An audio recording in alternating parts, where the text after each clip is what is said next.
अस्सलाम वालेकुम friends, welcome back to my YouTube channel daily tips with Asma. Sarfaraz Ahmed नाम का शुमार लड़कों के नामों में होता है। सरफराज अहमद एक इस्लामी नाम है। सरफराज अहमद नाम की इब्तदाई तारीख अरबी ज़ुबान से निकलती है। सरफराज अहमद नाम के लड़कों के लिए खुशकिस्मत नंबर 7 माना जाता है। सरफराज अहमद नाम के लड़के बहुत अक्लमंद होते हैं।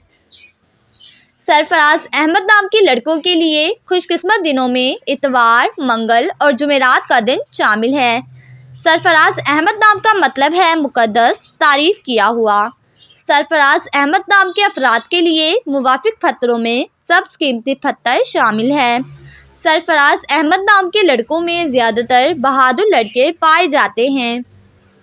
सरफराज अहमद नाम के अफराद के लिए मुवाफिक रंगों में सुर्ख और नारंगी रंग शामिल है।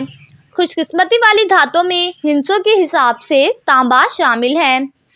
फ्रेंड्स, अगर आप अपने नाम का मतलब जानना चाहते हैं तो कमेंट बॉक्स में अपना नाम लिखें। इंशाअल्लाह हम आपके नाम की वीडियो ज़रूर बनाएंगे। Thanks for watching. अल्लाह हाफिज़।